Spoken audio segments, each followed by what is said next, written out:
বন্ধুরা, আমি প্রিয়াঙ্কা। আমার ডাকনাম নিতু। বন্ধুরা, গোপনীয়তা রক্ষা করার জন্য আমি আমার ছদ্মনাম ব্যবহার করলাম। আমার বর্তমান বয়স ২২, কিন্তু আমি আপনাদেরকে যে গল্পটি বলবো তখন আমার বয়স ছিল মাত্র ১৬ বছর। আমার দেশের বাড়ি মুর্শিদাবাদে। সেখানে আমার দাদা দাদি থাকেন। আমার নিজের বাবা মাত্র ১৬ বছর বয়সেই আমার জীবনের প্রথম ছন্দপতন ঘটেছিল। আমি বললাম, বাবা, ঘুমের মধ্যে অন্ধকার রুমে আপনি আমার সাথে কি করছেন? বাবা বলল, মা নিতু, আজকে আমি তোমাকে নতুন খেলা শেখাব। আমি বললাম, বাবা, এই রাতের বেলা আপনি আমাকে কোন ধরনের খেলা শেখাবেন? বাবা বলল, মা নিতু, এই খেলাটা রাতে খেলতে হয়, এটা দিনে খেলা যায় না। আমি বললাম, বাবা, এটা আবার কেমন খেলা যা রাতে খেলতে হয়?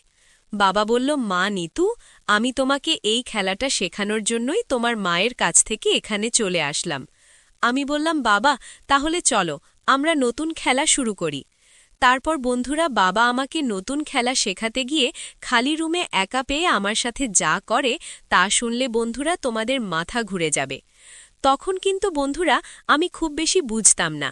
বাবার আদর, ভালোবাসা, স্নেহ, মায়া, মমতা থাকে অন্যরকম চোখে দেখতাম। আমাদের পরিবারের সদস্য সংখ্যা ছিল মোট ৪ জন: বাবা, মা, আমি এবং আমার ছোট বোন। আমি আমার পরিবারের বড় মেয়ে। সেই হিসেবে সবাই আমাকে অসম্ভব আদর, স্নেহ, ভালোবাসা দেয়।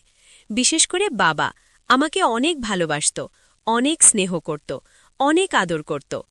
বাবার ভালোবাসা বন্ধুরা ভোলার মতো নয়, কিন্তু আমার বাবা সেরকম ছিল না। আমার বাবার ভালোবাসাটা একটু ভিন্ন ছিল, যা অন্য বাবাদের মতো ছিল না। আমার বাবা যখন আমাকে স্নেহ করত, আমাকে আদর করত, তখন আমি কিছুটা অবাক হতাম, কারণ আমার বাবার স্নেহ করা বা আদর করাটা সাধারণ কোনো বাবার মতো ছিল না, একটু ভিন্ন রকম ছিল। আমার নিজের বাবা বলেই আমি ভয়ে কিছু বলতাম না। আমি মনে করতাম প্রত্যেক বাবাই মনে হয় মেয়েকে এভাবেই ভালোবাসে, এভাবেই স্নেহ করে। একদিন বিশেষ কোনো অনুষ্ঠান উপলক্ষে আমাদের বাড়িতে অনেক মেহমান আসলো। সেদিন সন্ধ্যার পর রাতের খাবার শেষ। আমরা বাড়ির সবাই ড্রিং রুমে বসে কুশ গল্পে মেতে উঠলাম। পরে যে যার রুমে চলে যাচ্ছিল। সকলেরই কথা যে ঘুমানোর সময় হয়েছে। আমরা আমাদের নির্ধারিত রুমে এসে শোবার আয়োজন করছি। মেহমানদের জন্য আর কোনো রুমের বন্দোবস্ত না থাকা মেহমানদেরকে অন্য রুমে জায়গা দিয়ে বাবা আমাদের রুমে নিজের জন্যে বিছানা করে নিল, আর মা আমাদের অন্যান্য মহিলা মেহমানদের নিয়ে অন্য রুমে ছিল। আমার ১১ বছরের ছোট্ট বোন মুন্নিকে পাশে নিয়ে মেঝের ওপর বিছানা পেতে ঘুমানোর ব্যবস্থা করলাম আমি।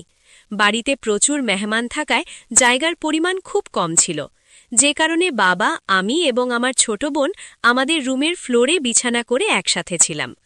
আমার বাবা ৪০ ঊর্ধ্ব একজন মধ্যবয়স্ক লোক ছিলেন। আমার বাবা ছিল আদিম প্রকৃতির মানুষের মতো। তার গায়ে ছিল প্রচুর শক্তি। বন্ধুরা, সেদিন রাত যখন গভীর হল, তখন আমি অনুভব করতে পারলাম যে ঘুমের মধ্যে কেউ আমার সাথে ভিন্ন রকম কিছু করার চেষ্টা করছে। রাতের অন্ধকারে কেউ আমার সাথে অন্যরকম আচরণ করার ফলে আমার ঘুম ভেঙে যায়। অন্ধকারের মধ্যে কোনো কিছু না দেখতে পারায় আমি বললাম, কে কে ওখানে? তখন বাবা ঘুমের ভান করে শুয়ে রইল এবং পূর্বের জায়গায় গিয়ে স্বাভাবিক হয়ে গেল। আমি লাইট অন করে সেখানে কিছুই দেখতে পেলাম না। আমি ভাবলাম হয়তো আমি কোনো স্বপ্ন দেখছি, দুঃস্বপ্ন বটে। কিছুক্ষণ সজাগ থেকে আমি আবারও ঘুমিয়ে পড়লাম, কিন্তু ঘুমের মধ্যেই আবার আমি সেরকম কিছু অনুভব করতে শুরু করলাম। আমি ভাবছিলাম হয়তো আমি কোনো স্বপ্ন দেখছি, বাবা যে স্বপ্ন দেখছি। এভাবে সারা রাত আমার ভয়ের মধ্যে কাটালাম। কেউ আমার সাথে ভিন্ন রকম কিছু করতে চায়, কিন্তু আমি সেটা বোঝার আগে নিখোঁজ হয়ে যায়। আমি ঘুম থেকে উঠে আর কিছুই দেখতে পাই না। এভাবে সারা রাত নির্ঘুম অবস্থায় আমার কাটে।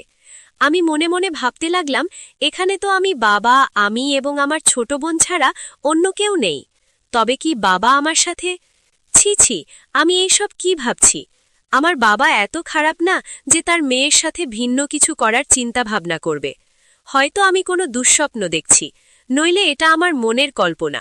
এভাবে মনের মধ্যে ভয় নিয়ে সারা রাত আমার কেটে গেল। পরের দিন সকালে মেহমানরা সবাই উঠল, আমরাও উঠলাম। সবাই মিলে সকালের নাস্তা করলাম। রাতের ব্যাপারটা আমার মন থেকে কোনোভাবেই সরেছিল না। মনে মনে ভাবতে থাকলাম, একই স্বপ্ন মানুষ কয়েকবার দেখে। কে এই ব্যক্তি যে আমার সাথে রাতে এরকম আচরণ করেছিল? ভাবতে ভাবতে আমার কোনো কিছুই ভালো লাগছিল না। শুধু এখানে তো বাবা, আমি আর আমার ছোট বোন ছাড়া আর কেউ ছিল না। তাহলে কে আমার সাথে এরকম করল? দুশ্চিন্তায় আমার কোনো কিছু ভালো লাগছে না। সারাটা দিন শুধু খালি আমি এই বিশ্বাসটা নিয়ে চিন্তা করলাম। যদিও লোকটা আমার সাথে খুব বাজে আচরণ করার চেষ্টা করছিল, কিন্তু আমি সজাগ হয়ে যাওয়াতেই আবার তার অবস্থানে চলে গিয়েছিল, যে কারণে সে আমার বড় ধরনের কোনো ক্ষতি করতে পারে নাই। মনে মনে ভাবলাম সেটা আমার কপাল ছিল। এই বিশ্বাসটা নিয়ে চিন্তা করলে আর কোনো লাভ হবে না। বন্ধুরা, সেদিন আমাদের বাসার সকল মেহমান বিকেলবেলা চলে গেল। আমাদের বাসা একেবারে খালি হয়ে গেল। আমার মা একজন গৃহিণী। আমার মায়ের বয়সী ৩৫ কিংবা ৩৬ হবে, কিন্তু আমার মায়ের শারীরিক অবস্থা তেমন ভালো না। আমার বাবা অনেক ডাক্তার দেখিয়েছে, কিন্তু আমার মায়ের শরীরের অবস্থার কোনো উন্নতি হয়নি। এই জন্য আমার বাবা আমার মায়ের প্রতি খুব বিরক্ত। কেন জানি আমার কাছে মনে হলো আমার বাবার যা প্রয়োজন তা আমার মায়ের কাছ থেকে পাইনি। সপ্তাহখানেক পর বন্ধুরা, একদিন রাতে যখন ১২টা কিংবা ১টা বাজে, তখন আমি ওয়াশরুমে গেলাম ফ্রেশ হয়ে আসার জন্যে। আমার মায়ের রুম এবং ওয়াশরুম পাশাপাশি। হঠাৎ করে আমার মা বাবা যে রুমে থাকে সেই রুম থেকে এক অদ্ভুত ধরনের আওয়াজ ভেসে আসছে। আমার কাছে মনে হলো কেউ যেন আমার মাকে মারছে। আমি খুব দ্রুত বাবা মায়ের রুমের দরজার পাশে গিয়ে আড়ি পেতে শোনার চেষ্টা করলাম, সেখানে কেউ আছে কিনা বা কেউ আমার মাকে মারছে কিনা। বন্ধুরা, যখন আমি আমার বাবা মায়ের রুমের দরজার পাশে কান পেতে একটু ধ্যান করলাম, তখন আমি শুনতে পেলাম বাবা মাকে খুব বাজে ভাষায় বকছে। আমি ভাবলাম, এত রাত বাবা আমাকে বকছে কেন? তখন আমি আরেকটু ধ্যান করে শোনার চেষ্টা করলাম, সেখানে বিষয়টা কি। তখন আমি স্পষ্ট শুনতে পেয়েছিলাম বাবা মাকে বলছে, তুই আমার বউ নামে মাত্র, তোকে বিয়ে করেছি আজ থেকে ১৫-১৬ বছর হয়ে গেছে, তুই এখনো আমাকে একটি ছেলের সন্তান উপহার দিতে পারলি না। দিয়েছে তো ২টি মেয়ে, আর ছেলের সন্তানই আমি কি করে আশা কর? তোর সাথে তো আজকে ৪-৫ বছর ধরে আমার কোনো কিছুই হয় না। একদিকে তোর এত শারীরিক সমস্যা, অন্যদিকে আমার মেয়ে বড় হয়ে গেছে। এখন যদি আমি দ্বিতীয় বিবাহ করি, মানুষ কি বলবে? কিন্তু আমার তো মনে অন্য কিছু চাই। তারপরেও তোকে কতবার বলেছি আমাকে দ্বিতীয় বিবাহ করার অনুমতি দে, তাতেও তুই রাজি না। এখন আমি কি করে চলি? এখন কি করে চলি? আমার বাবার এরকম দোকানি কথা শুনে আমার মা তখন আস্তে আস্তে করে কাঁদতে শুরু করলো। আমার মায়ের কান্নার সব আমার কানে ভেসে আসছে, আর এদিকে আমার বাবা আমার মাকে যা তা বলে যাচ্ছে। তারপর বন্ধুরা, আমি অনুভব করলাম বাবার আগে ক্রোধে দরজা খুলে মনে হয় ওয়াশরুমে আসবে। আমি বাবার দরজা খোলার উপস্থিতি টের পেয়ে আমি খুব দ্রুত আমার রুমে চলে আসলাম। আমি আমার রুমে এসে খুব দ্রুত শুয়ে পড়লাম। একটু পরেই বন্ধুরা, আমি শুনতে পেলাম বাবা আমার রুমের দরজায় নক করছে আর আমাকে ডাকছে, আর বলছে, মা নিতু, একটু উঠ। আমি বাবার ডাক শুনে উঠলাম। উঠে এসে দরজা খুলে দিলাম। দরজা খোলার সাথে সাথেই বাবা আমাকে বলল, মা নিতু, তুমি কি এখনো ঘুমাওনি? আমি বললাম, জি বাবা, আমি ওই তখন ঘুমিয়েছিলাম। তখন বাবা আমাকে বলল, মা নিতু, আমার আজকে খুব ভালো লাগছে না। তোমার মা একটু পরপর জোরে জোরে কাশে, যে কারণে আমার ঘুম হচ্ছিল না। তোমার মায়ের এই রোগ মনে হয় ভালো হবে না।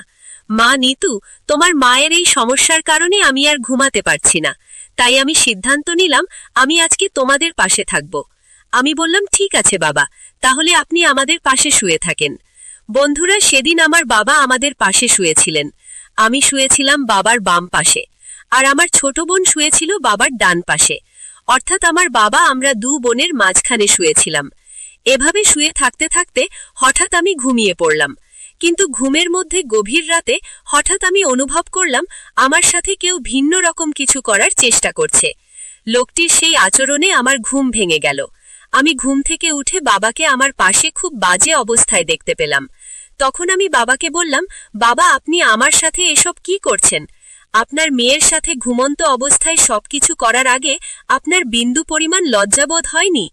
তখন বাবা আমাকে বলল, মা নিতু, তুই তো আমার বড় মেয়ে, তুই তো আমার কষ্টটা কিছু হলেও বুঝবি। আমি তো তোমার সাথে খারাপ কিছু করছি না, আমি তো তোমার সাথে ঘুমের মধ্যে একটি মজার ধাঁধা খেলছি। আমি বললাম, বাবা, ঘুমের মধ্যে অন্ধকার রুমে আপনি আমার সাথে এটা কেমন ধাঁধা খেলেছেন?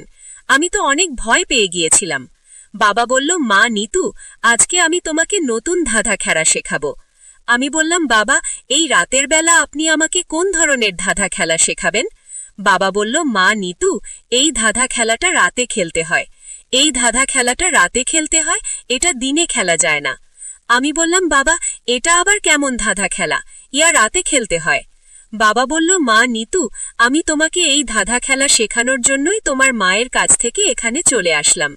তারপর বন্ধুরা, বাবা আমাকে নতুন একটি মজার ধাঁধা খেলা শেখানোর জন্য নির্জন রাতে খালি রুমে বাবা আমার সাথে নতুন ধাঁধা খেলাটা কিভাবে খেলতে হয় তার প্রশিক্ষণ দিচ্ছিল। এমন সুন্দর আর মজার খেলা যা আমি আগে কখনো খেলিনি। আমি বললাম, বাবা, এটা আবার কেমন খেলা? এই খেলাটা প্রথম প্রথম অনেক কষ্ট হয়। বাবা বলল, মাদো, এটা নতুন খেলা। এই খেলাটা প্রথম প্রথম একটু কষ্ট লাগে, তারপর খেলতে খেলতে আস্তে আস্তে অভ্যাস হয়ে যায় এবং পরবর্তীতে অনেক ভালো লাগে। তোমার অনেক ভালো লাগবে। পৃথিবীতে যত